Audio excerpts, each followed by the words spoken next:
Nepal Tibet border पर बुधवार सुबह अचानक आई बाढ़ ने भीषण तबाही मचाई है। भयंकर सैलाब की चपेट में आने से अब तक 160 लोगों की मौत हो गई है, जबकि 750 लोग अभी ऐसे हैं जो कि लापता हैं। इस विनाशकारी सैलाब में 19 पुल, करीब 40 किलोमीटर लंबा हाईवे और 9 हाइड्रो पावर प्रोजेक्ट तबाह हो गए हैं। बाढ़ का पानी करीब 30 फीट तक ऊपर आ गया था। तेज बहाव में घर, गाड़ियां सब बह गई और बताया जा रहा है कि तिब्बत में लहंदे नदी से पानी और मलबे का सैलाब भोटे-कोशी और त्रिशूली नदियों में पहुंचा, जिससे बाढ़ आई। बहाव इतना तेज था कि लोगों और मलबे को करीब 150 किलोमीटर दूर चितवन तक बहा ले गया। खराब मौसम और टूटे रास्तों के बीच राहत कर्मी मलबे में दबे लोगों की तलाश कर रहे हैं। कैलाश मानसरोवर यात्रा पर जा रहे कई श्रद्धालु भी बाढ़ की चपेट में आ गए हैं। वहीं नेपाल में लापता लोगों में सैकड़ों विदेशी नागरिक भी बताए जा रहे हैं, जिनमें से 133 लोग ऐसे थे जो कि भारतीय थे। ये सभी कैलाश मानसरोवर की यात्रा पर अलग अलग रूप में गए हुए थे।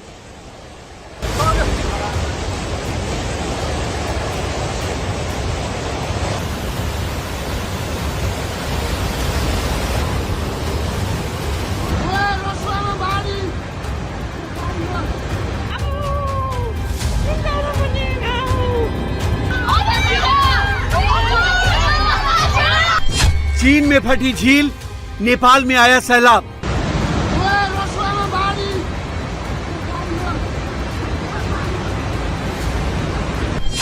नेपाल में तबाही, भारत में हाई अलर्ट।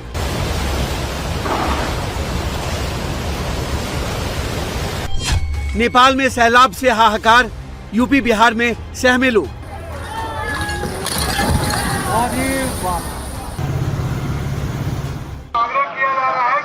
जगह खाली करके सुरक्षित स्थान पर चली जाए। कभी भी कोई भी घटना हो सकती है। आप लोग से आग्रह है कि जगह खाली करके सुरक्षित स्थान पर चले जाए। नेपाल में आई भीषण तबाही के बाद यूपी और बिहार में हाई अलर्ट है। प्रशासन लोगों को सुरक्षित जगहों पर शिफ्ट कर रहा है। जो लोग नदी के आसपास रहते हैं उन्हें तुरंत इलाका खाली करने का आदेश दिया गया है। यूपी बिहार के 10 जिलों पर बहुत बड़ा खतरा है।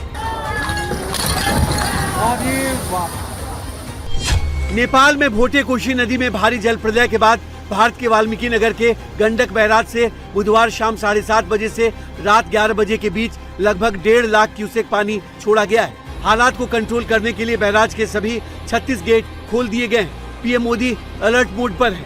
गृह मंत्री अमित शाह खुद पल पल का अपडेट ले रहे हैं। यूपी और बिहार के मुख्यमंत्री हालात पर नजर रखे हुए हैं। एनडीआरएफ, एसडीआरएफ को अलर्ट रहने को कहा गया है।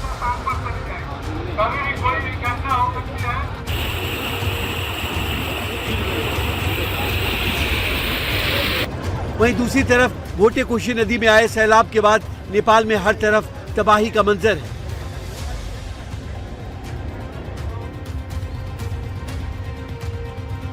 ये 3 तस्वीरें तिब्बत चीन सीमा पर बने ग्योरोंग पोर्ट के इमिग्रेशन कॉम्प्लेक्स की हैं, जहां सुबह 10:59 और 30 सेकंड पर लोगों को सैलाब की आहट हुई तो कॉम्प्लेक्स में हड़कंप मच गया। लोग जान बचाकर भागने लगे, लेकिन महज 20 सेकंड के अंदर लाखों टन मलबा लिए सैलाब इमिग्रेशन सेंटर की 5 मंजिला इमारत से टकराया और अगले महज 30 सेकंड में 200 फीट ऊंची इमारत मलबे में समा गई।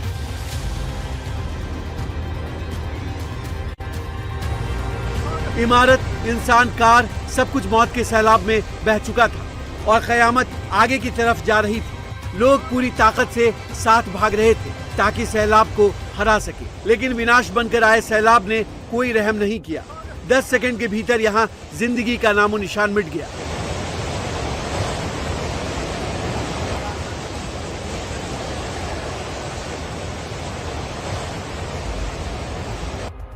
भाग रहे लोगों को संभलने तक का मौका नहीं मिला।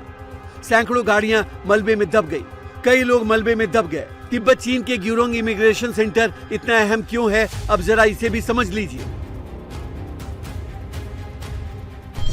ग्योरोंग इमिग्रेशन सेंटर से कैलाश यात्रा का परमिट मिलता है। यहीं से श्रद्धालु कैलाश मानसरोवर यात्रा के लिए तिब्बत में एंट्री करते हैं। जब यहाँ सैलाब आया उस वक्त कैलाश मानसरोवर यात्रा के लिए भारत का एक ग्रुप यहाँ मौजूद था। इस जलजले में 28 देशों के 341 लोग लापता बताए जा रहे हैं, जिसमें भारत के 133 नागरिक भी शामिल हैं, जिनमें सदगुरु की ईशा फाउंडेशन के 77 कैलाश मानसरोवर के यात्री भी शामिल हैं। वहाँ पे नदी में अचानक बाढ़ आने से बहुत सारी जो खबर आ रही, बहुत सारे लोगों की जाने गई हैं, बहुत सारे लोग लापता हैं और उसमें हमारे हिंदुस्तान से गए हुए करीब 130-133 लोगों की भी अभी खबर नहीं मिल पा रही है। और हमारे देश से जो हमारी नेशनल डिजास्टर रिलीफ फोर्स है वहाँ पहुंचकर बचाव का कार्य कर रही है। उन लोगों को जो लापता लोग हैं उनको ढूंढने में लगा है और जितना यथासंभव प्रयास हो सकेगा वो पूरा प्रयास, पूरी कोशिश हम लोग नेपाल के सरकार के साथ मिलकर कर रहे हैं। और नेपाल में आई बाढ़ से भारी तबाही हुई है और इस मुश्किल घड़ी में भारत ने एक अच्छे पड़ोसी होने का फर्ज निभाया है। इंडियन एयरफोर्स का C-130J विमान 10 टन राहत सामग्री और जरूरी दवाइयां लेकर काठमांडू पहुंच चुका है। ये विशेष विमान दिल्ली के पास हिंडन एयरबेस से रात करीब 8:35 पर रवाना होकर काठमांडू पहुंचा। इसमें अस्थायी टेंट, शेल्टर, कंबल, हाइजीन किट, सोलर लैंप और जीवन रक्षक दवाई शामिल हैं। इंडियन एयरफोर्स ने आगे की मदद के लिए C-17 ग्लोब मास्टर विमानों और बचाव कार्यों के लिए हेलीकॉप्टर्स को भी तैयार रखा हुआ है।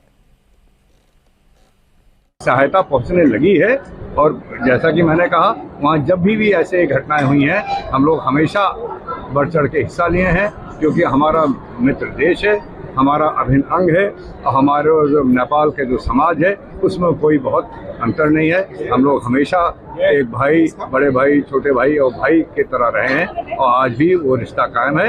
वो हम लोगों की जिम्मेदारी है कि जो कुछ भी यथासंभव मदद है वो हम लोगों की तरफ से जारी है।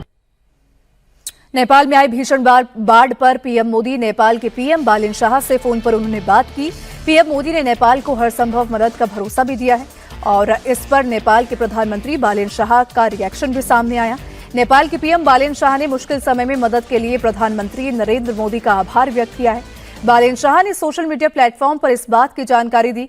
उन्होंने कहा कि इस मुश्किल समय में पीएम मोदी की उदार पेशकश की दिल से सराहना करते हैं। समर्थन का ये भाव दोनों देशों के बीच दोस्ती के मजबूत रिश्ते को दर्शाता है। नेपाल में आई भयंकर तबाही में तमिलनाडु के 57 पर्यटकों में से 37 का अब तक पता नहीं चल सका है, जबकि 20 लोगों के बारे में जानकारी मिल गई है। ये पर्यटक हिमालय क्षेत्र में एक मंदिर की ओर जा रहे थे।